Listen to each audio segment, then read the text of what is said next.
enhancing community contribution for inclusive tourism. That's quite a mouthful, but I thought it might be helpful to kind of unpack that a little bit because there's a lot in that.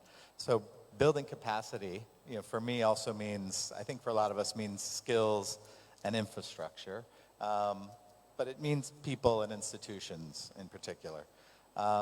Community contribution, I think really boils down to how do we help ensure that the benefits from tourism accrue to everyone in our local communities. It's not just a small elite in Colombo, or worse, it's not just foreign tour operators or anything like that. How do we ensure that more of the value of tourism stays in the communities where that is delivered? And the third piece is inclusive. That means inclusive of women, of youth, of minorities, of disabled. But I also would like us to think about how that's inclusive of rural communities versus urban, of coastal or historical versus other communities, of small guest houses and small tour operators. So those are some of the things I'd like our panel to think about as we're talking here today. I know collectively here we're all looking at tourism in a fairly systematic way. USAID, I should mention also, and there's one of the representatives that's not here is the private sector. And I think Sri Lanka in some ways is also remarkable for having a private sector that is very engaged and many of whom are really thinking about this positively. It's not just profits for all of them. Some of them are really trying to figure out how to make this long-term and sustainable. So with that, I wanted to direct our first question to Ms. Bishu and have your thoughts on this issue, since I know you've prepared some thoughts of that, and we'll have the chance to listen also. You have an interpreter if you need it. Oh, I couldn't hear. I beg your pardon? Go ahead and give us your thoughts on this topic, and feel free to use your interpreter as needed. Yeah. Okay, so may I speak Chinese? And I ask my translator, okay.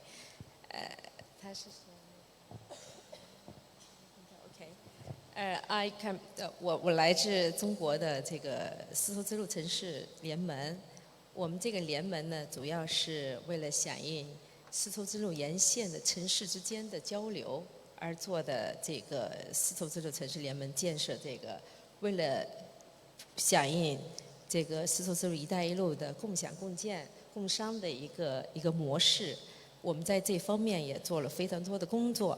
这次我来斯里兰卡参加这一次的这个旅游活动，我非常感到非常高兴，也非常愿意把我们的经验跟大家进行一些分享。Good morning, ladies and gentlemen. I represent an NGO from China called SRCA, the Silk Road Cities Alliance. As an NGO, we are dedicated to promoting the cultural exchange, especially in terms of people-to-people exchange along cities along the Silk Road. And the initiation of the idea of the Silk Road Cities Alliance is done echoing with the Belt and Road Initiative proposed by the Chinese president. So, working on the principle of equitable dialogue, joint efforts, and prosperity for all, we are dedicated to promoting the people-to-people cultural exchange and mutual understanding of the people, cities, populations along the ancient Silk Road. To this end, we feel really honored to be here, and we are ready to share with you our experiences and practices. 我还要说一点是，我们去年在北京市的社工委的底下成立了一个丝绸之路合作与发展促进会。这个促进会呢，就专门为社区服务，帮助社区程序延续当时在2008年奥林匹克我们已经就是学到的这种的经验，帮助北京人。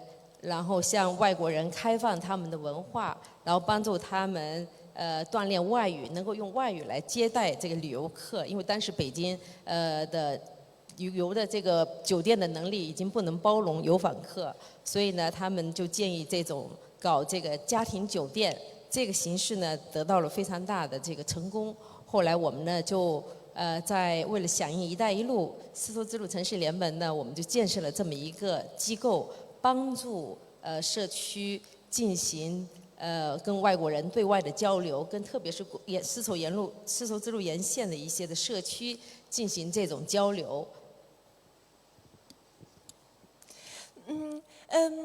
And in case of the community empowerment and the community member participation, one of the successful experiences is that under the Silk Road Cities Alliance, we have established a Silk Road Cities Development Promotion Association under the Beijing City Communities Management Bureau.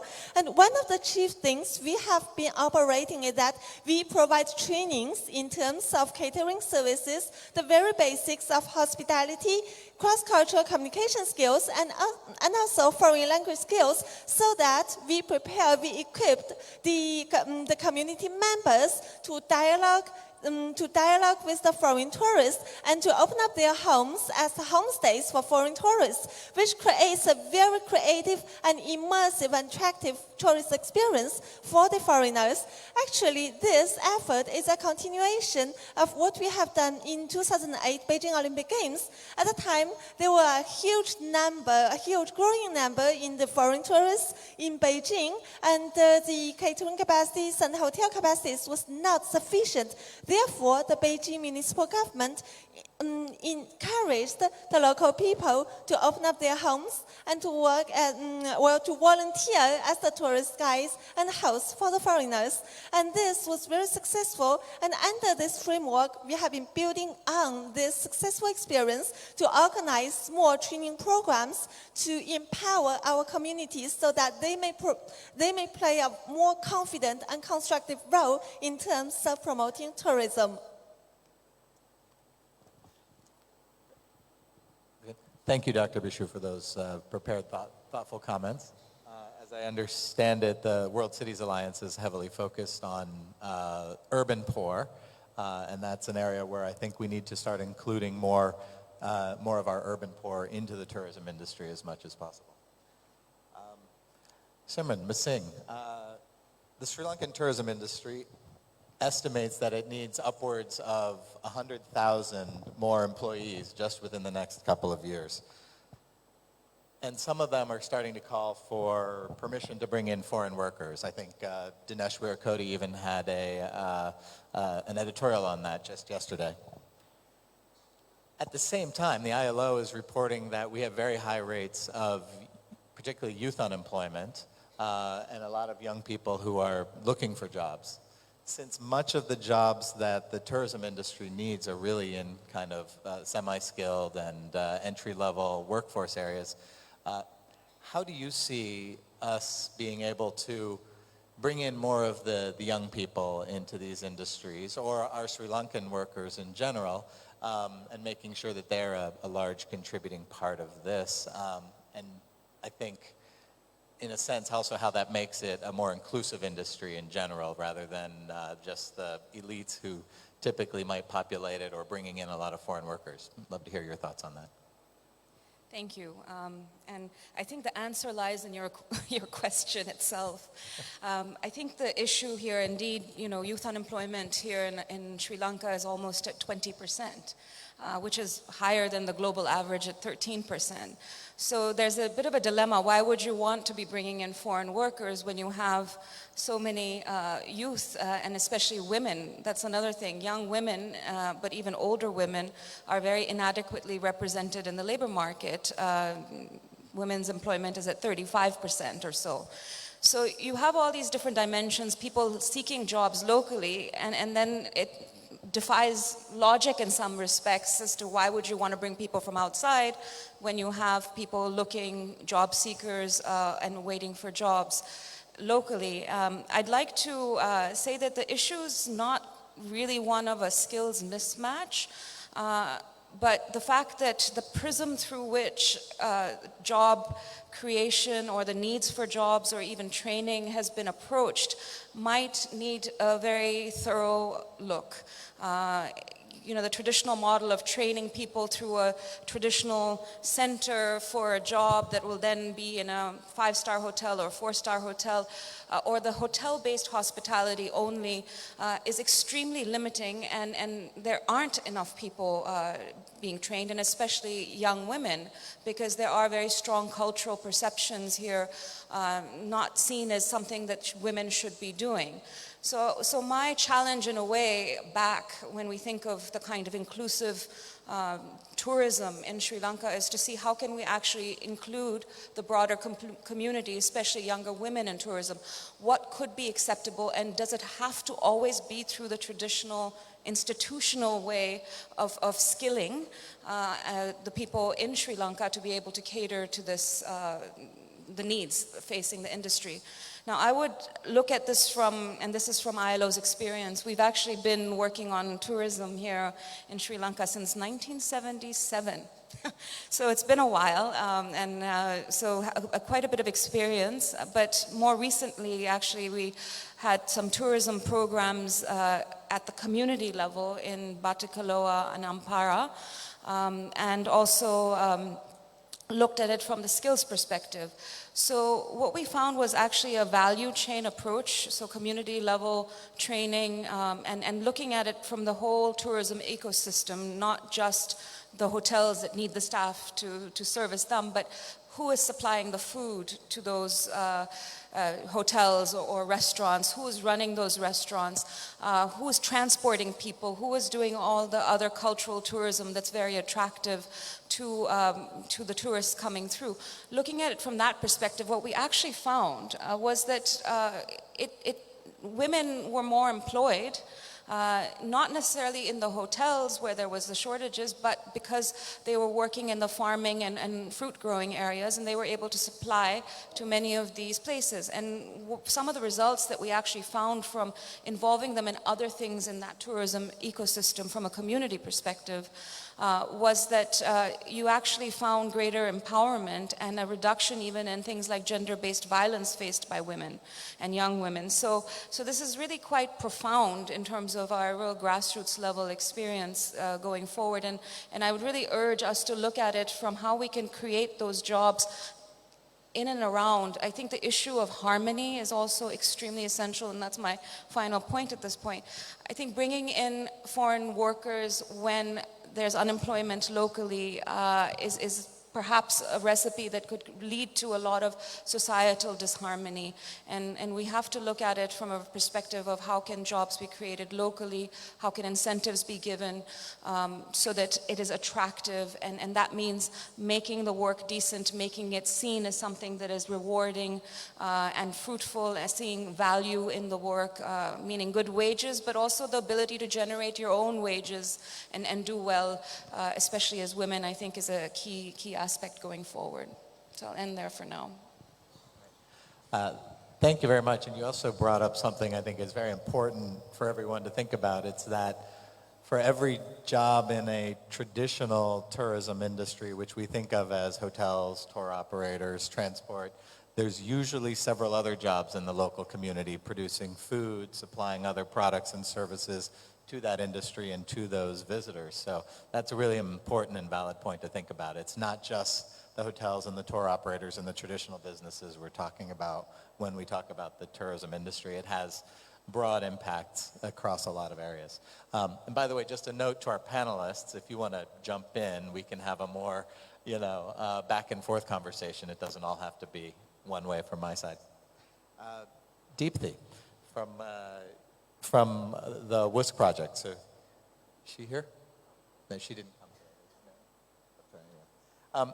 The other thing you talked quite a bit on, you started mentioning about women in the issues. So now, Carmen, I know your project at the IFC is focusing a lot on issues around women's employment in the workforce. In particular, I think Simran just mentioned it was about, I think the rate is about 36% women's participation in the workforce overall. But that gap in tourism is much, much, much larger. We don't have any good numbers, but the best estimates I've seen is under 10%, somewhere between 6 and 8% in terms of women's employment in the tourism industry in Sri Lanka. that literally makes it one of the lowest in the world, and something we've all been trying to figure out, I know, but you've probably looked into it more than anyone. Just as a point of reference, before coming here, I looked up the OECD numbers. In Europe, the women's participation in the tourism workforce is close to 70%. Most countries are in the upper 60s. So that's just a big difference. So what's happening here? Why is it so low? How can we encourage more women into the industry? Do we want to? I assume so. How do we make our workplaces more conducive to women?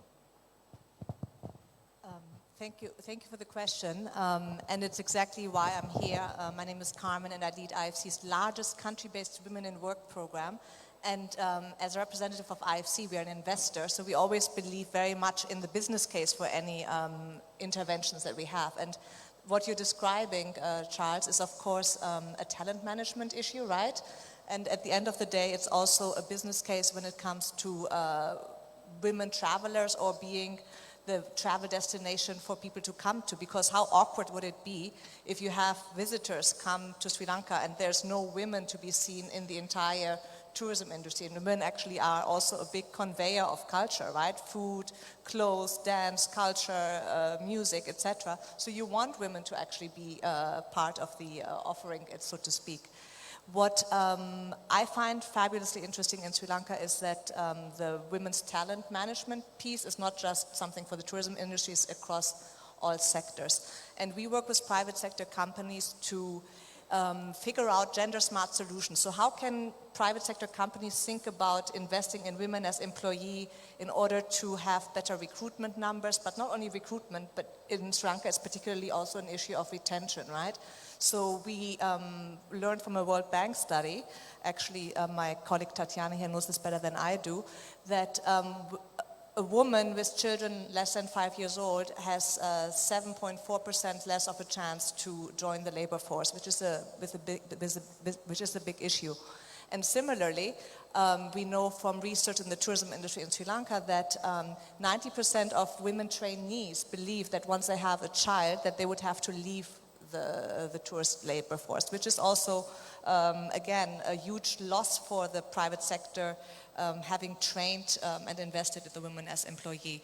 And what I would like to offer maybe is one of our gender smart solutions, which is all about employer-supported childcare, specifically in an industry that runs 24 hours a day, 7 days a week. The childcare offering that would typically be provided, even in other countries, would not be covering early mornings, late nights, weekends. And we know from experience elsewhere that has really shown to make a lot of sense specifically for the tourism industry. And think about it also in terms of the perspective of consumers. There's a few hotels out there in the world that are actually offering childcare support for their visitors, for their hotel guests, so that the parents can go and have an hour at the pool without, having to supervise the toddler, etc. So childcare is one of the solutions that I think could be a huge incentivizer for the tourism sector participation of women, but parents in general. And there's a fabulous tool out there too for companies to further position themselves as employer of choice by going through what we call a firm-level gender certification to actually also demonstrate to women workers, potential workers, that this is a good place for women to work. You mentioned all of these cultural issues that women also face. And so by actually showing that you are a safe place, that you are a place where women and men are welcome to work and you are best employer of choice, that can make a lot of difference. I stop here. I can Thanks, talk Carmen. forever. Well, you talked about some of the structural issues like childcare. I'd probably add elder care to that list, or transport. You mentioned also at the front, and all of us have talked a little bit about skills gaps, but you only alluded briefly that it wasn't kind of a career that most women aspired to. So why is it that you found that women aren't interested in the tourism industry? What's causing that kind of, what we're calling an aspirational gap to become part of the tourism industry? How much of that's parents, and how do we deal with that as well? So Charles, I'm going to be almost like a moderator because I know that my colleague Pascal has done some fabulous research on the topic. So I'm going to offer the audience Pascal, because he has actually something fabulous to share. Thank you. Good morning, everyone. Yes, I mean, we are working mainly in the East Coast and trying to get more women involved in the tourism industry. And I think there is a lot of misunderstanding of this sector. This sector is not very attractive to women.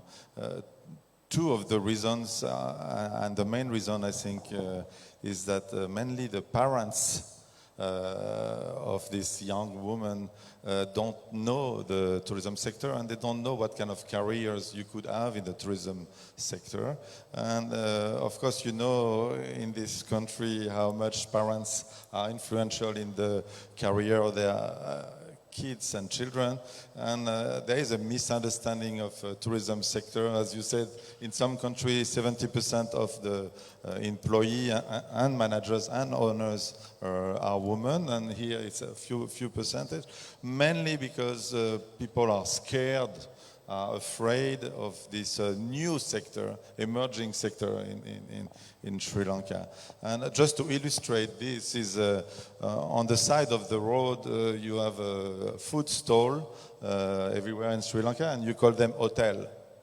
And of course, this is not the best illustration of what is an hotel. So as long as we have this kind of confusion, you can imagine that parents will never kind of support their daughter to go in this kind of misunderstanding of what is an hotel. So there is a lot of awareness, a lot of social marketing to demonstrate all the great careers that you can have in the tourism industry, and there is a lack of supervision and management to manage all these tourism operators, and that's where we need a lot of women to help. And if we keep growing like we are growing at 15% a year, we cannot grow the workforce without having more women involved, because otherwise we will not be able to support this growth.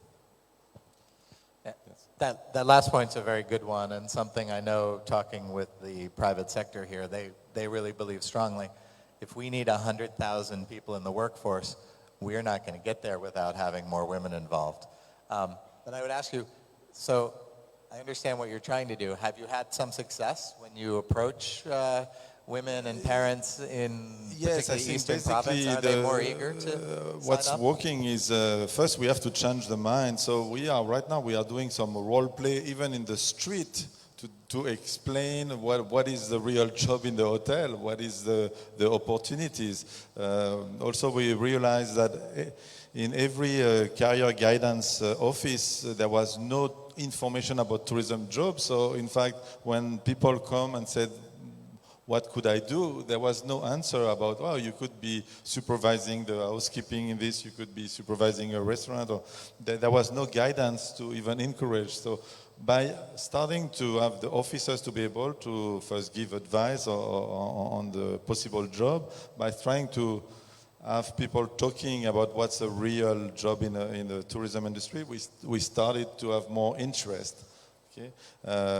Then, of course, you have to transform that into a reliable, sustainable job, and that's our next step now, by giving more skills to make sure that we can retain these new women in their new jobs. Yeah. Thank you. This is definitely something we've found in our own work as well, that we need to do, all of us in the industry need to do a lot better job reaching out, communicating what a modern tourism industry looks like.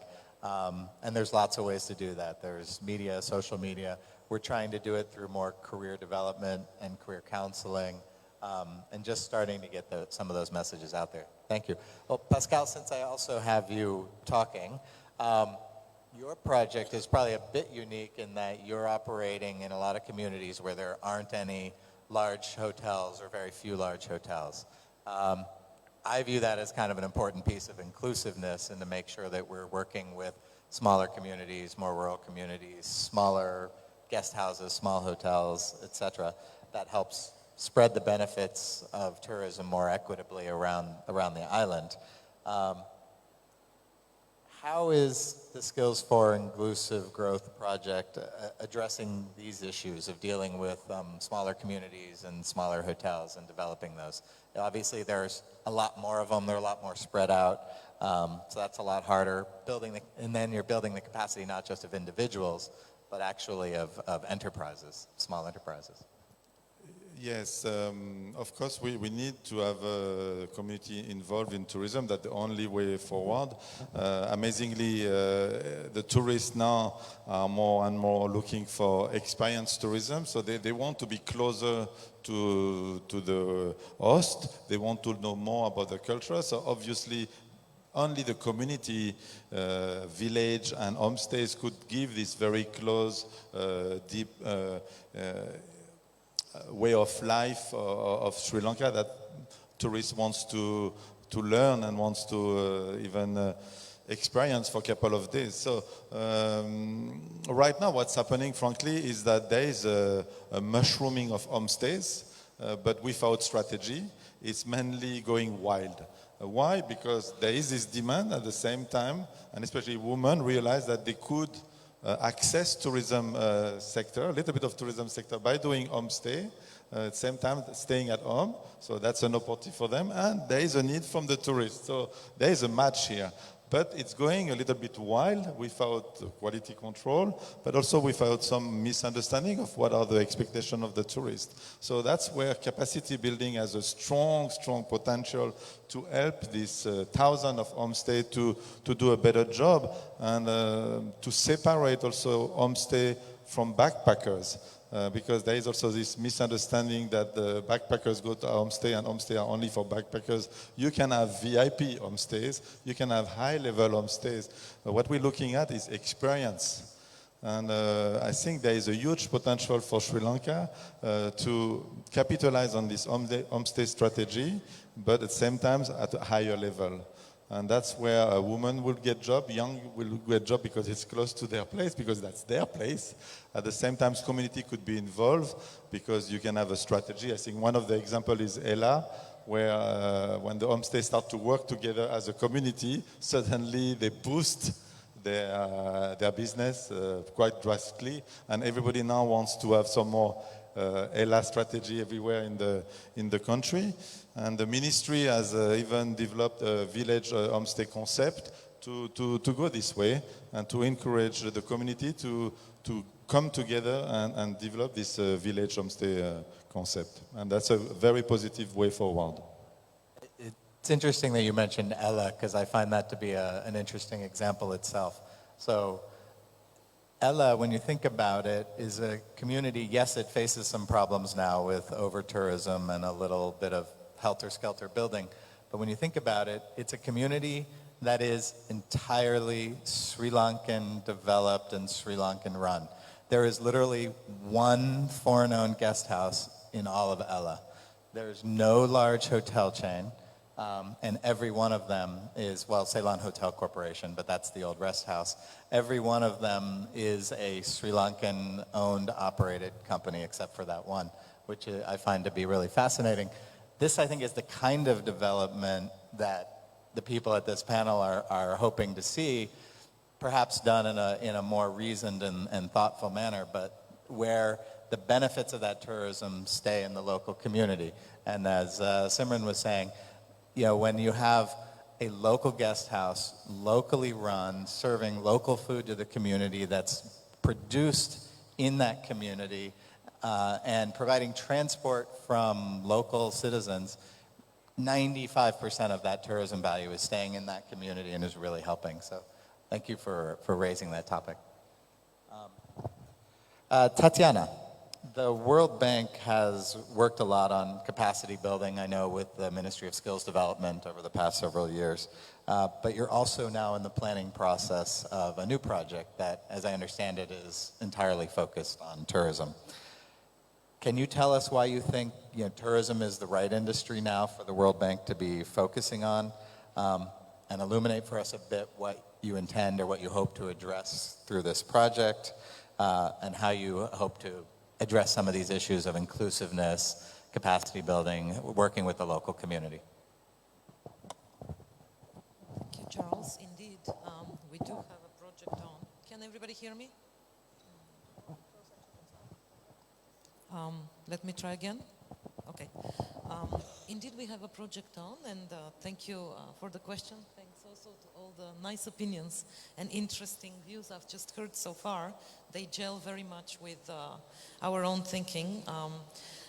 The project we are working on is indeed focused on tourism. We are working with a very broad-based interministerial committee and also very closely with the private sector and non-governmental organizations to try to be inclusive.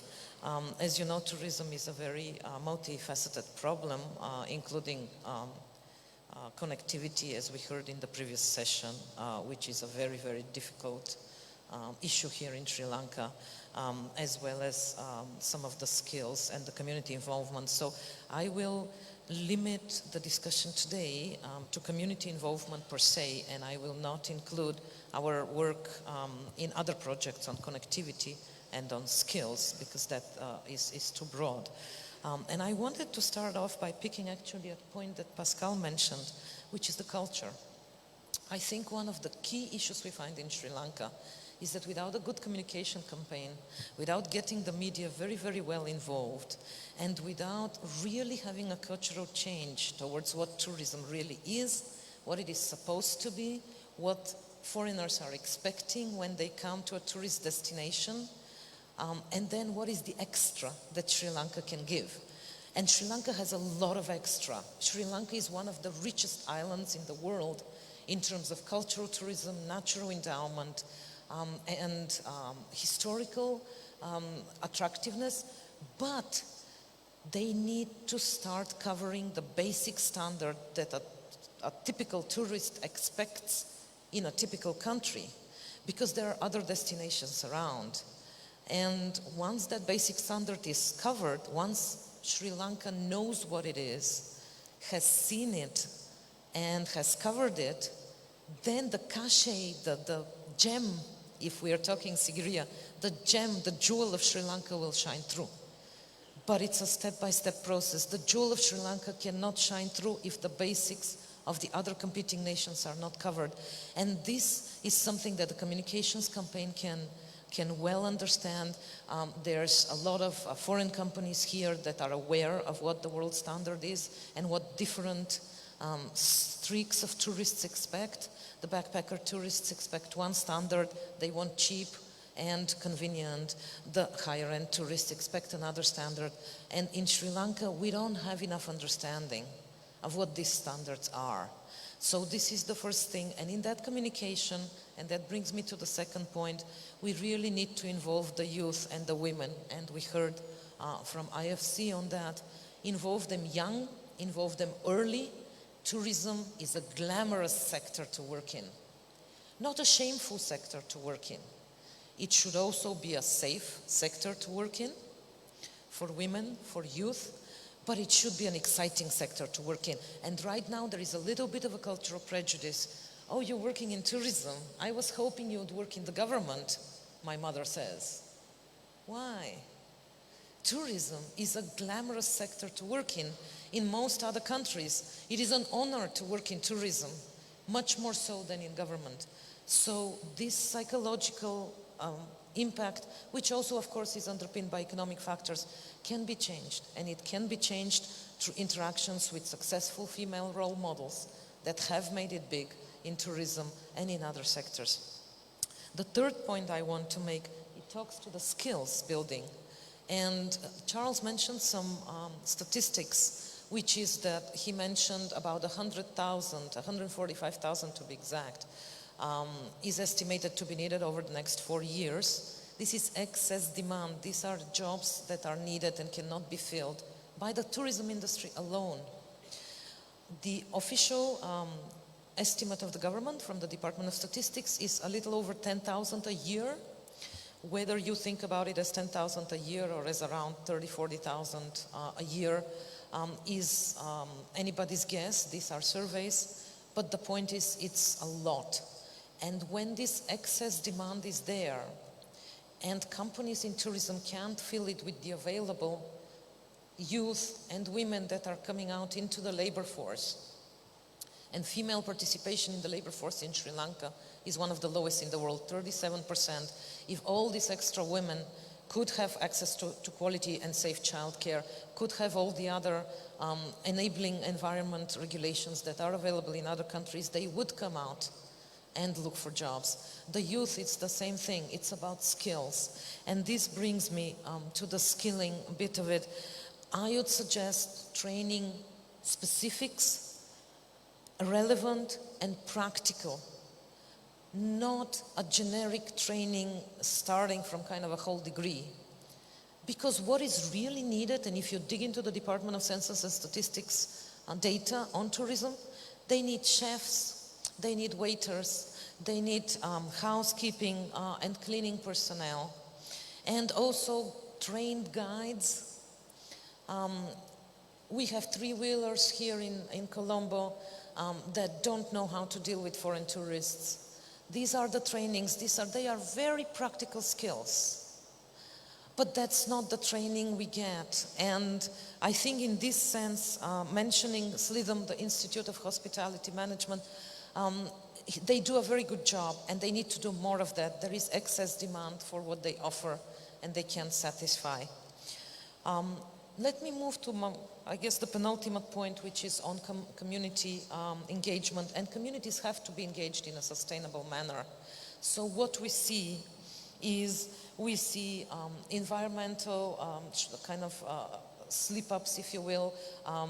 We see a dengue problem.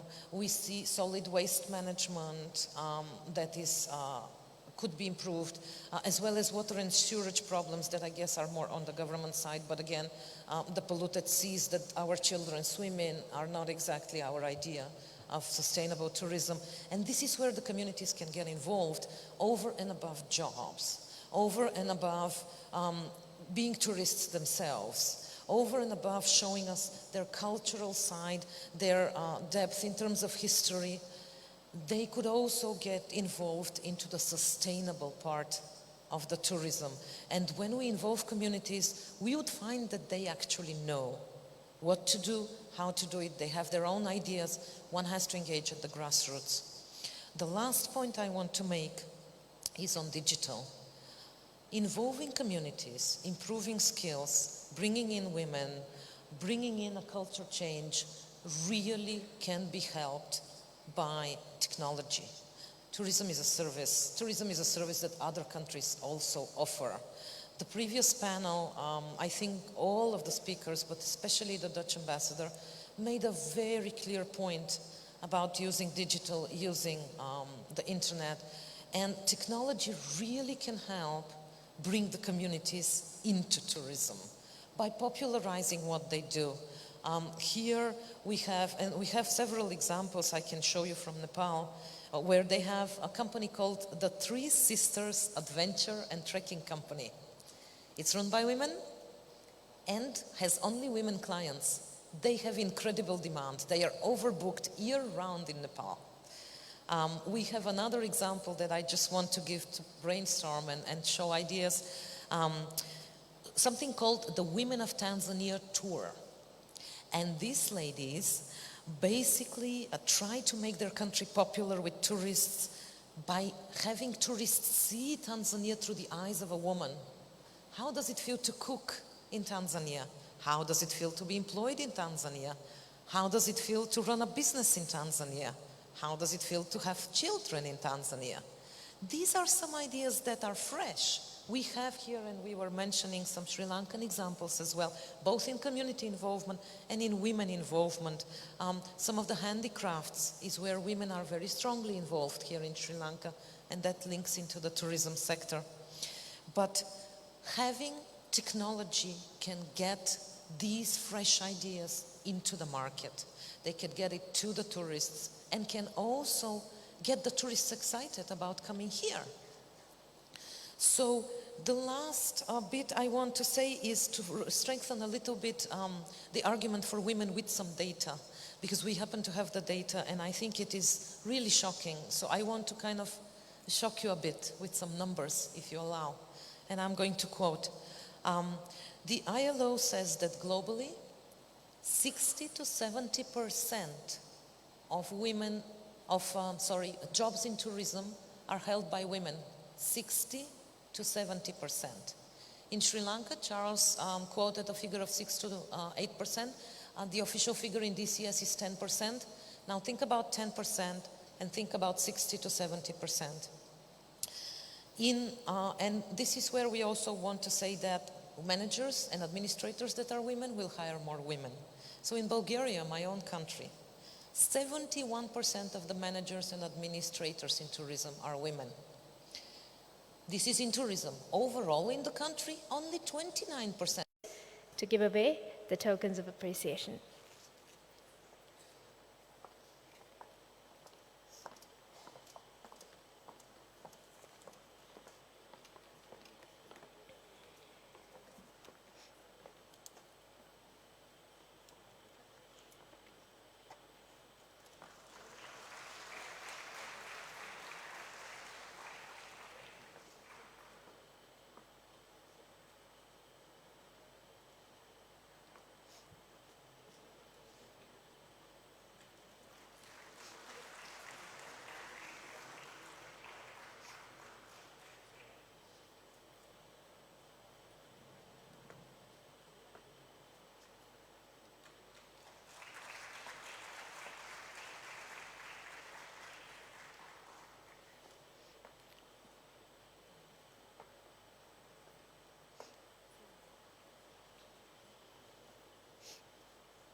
Thank you very much once again to our panel chair and our panelists. And we will now break for lunch. And if the invitation says Cinema Lounge for lunch, please leave from the exit right next to the stage. And I would also like to bring to your notice that we will have to return in half an hour's time, as we have plenty of interesting panel discussions lined up for you throughout this summit. Enjoy your lunch.